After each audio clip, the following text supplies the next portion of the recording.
Sahabat setia Gowor yang dikasihi Tuhan, Shalom. Hari ini adalah Rabu 13 November 2024.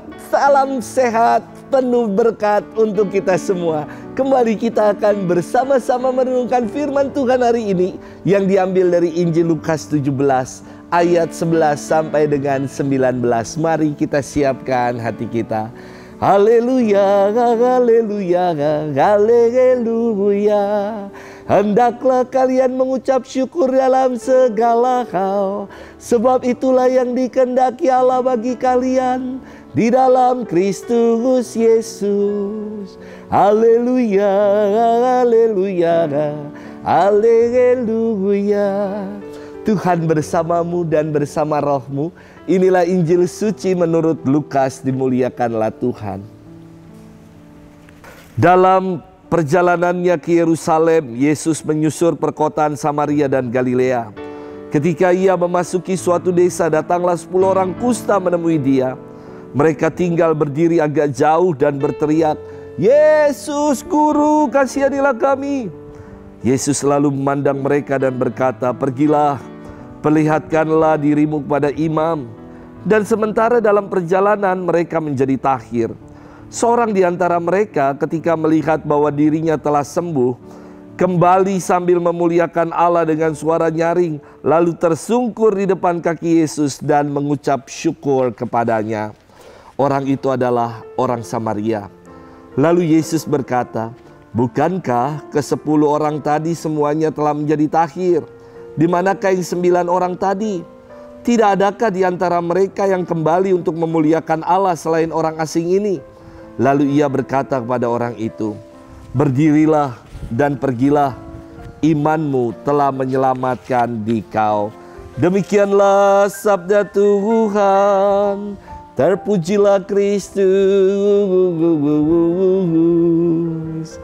Sahabat setia Gowor yang dikasihi Tuhan, Shalom. Ada falsafah kehidupan, saya kira falsafah ini populer sekali, yang mengajarkan orang untuk mawas diri dan bijak. Falsafah itu disingkat menjadi 3T. Orang harus punya pengendalian diri, mawas diri dengan 3T, yakni dengan harta, kekayaan, tahta, kekuasaan, dan wanita, hawa nafsu. Dan dalam firman hari ini saya kira juga ada 3T yang istimewa. Ketika orang melakukannya, ketika orang buat itu, maka hidupnya akan menjadi berkat, dipenuhi dengan berkat-berkat Allah. 3T dalam firman Tuhan hari ini adalah taat, tahir, dan tahu untuk berterima kasih atau bersyukur. Sahabat setia Gowor yang dikasihi Tuhan, firman Tuhan hari ini berkisah tentang mukjizat penyembuhan 10 orang kusta. Pada zaman Yesus, potret penderita kusta, dapat kita lihat di kitab Imamat 13. Di kitab ini digambarkan orang yang sakit kusta itu harus berpakaian cabik-cabik, compang-camping. Rambutnya itu harus acak-acakan dan menutupi mukanya. Ia harus berseru, "Najis, najis," selama dalam perjalanan, supaya orang jauh mengucilkan dia, tidak dekat-dekat dengan dia. Dan ia harus tinggal terasing di luar perkemahan, sebab itulah yang menjadi tempat kediamannya. Sungguh sangat kasihan sekali nasib orang-orang kusta pada zaman Yesus itu. Mereka dikucilkan, disingkirkan, dan dianggap najis, seperti lalat yang selalu diusir-usir ketika kita sedang makan.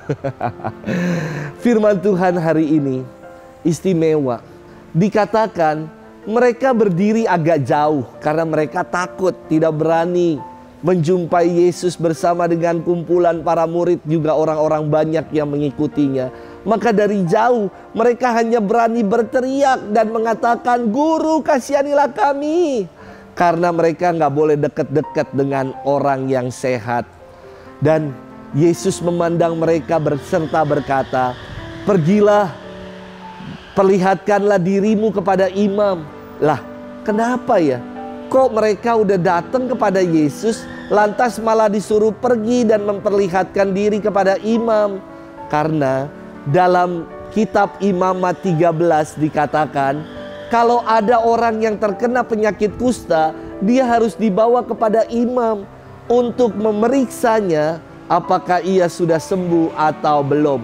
Nah, dalam kisah ini ada 10 orang kusta dalam perjalanan menghadap imam, dan ke-10-10-nya ini telah menjadi sembuh.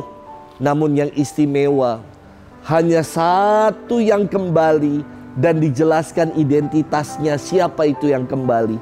Satu yang kembali itu adalah orang Samaria, orang asing, bukan dari kalangan bangsa pilihan Allah, tetapi orang asing inilah yang kembali bersungkur, bersyukur, dan mengucapkan terima kasih atas anugerah kesembuhan, pemulihan, ketahiran yang dialami dan diterima dirinya.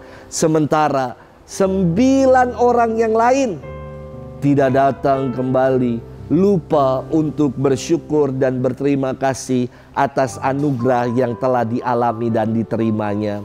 Inilah saya kira gambaran kita manusia yang kadang lupa untuk bersyukur atas segala kebaikan yang telah kita alami, juga atas segala kemurahan Tuhan yang telah kita rasakan dalam hidup.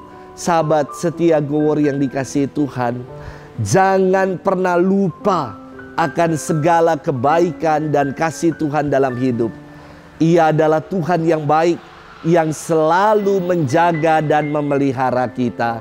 Sudahkah kita menjadi pribadi-pribadi yang taat? Kalau kita taat, pasti Tuhan akan mengaruniakan tahir. Dan kita mau menjadi pribadi yang ketiga, tahu bersyukur dan berterima kasih atas kebaikan Tuhan. Selamat bermenung. Tuhan memberkati kita selalu. Dalam nama Bapa dan Putra dan Roh Kudus. Amin.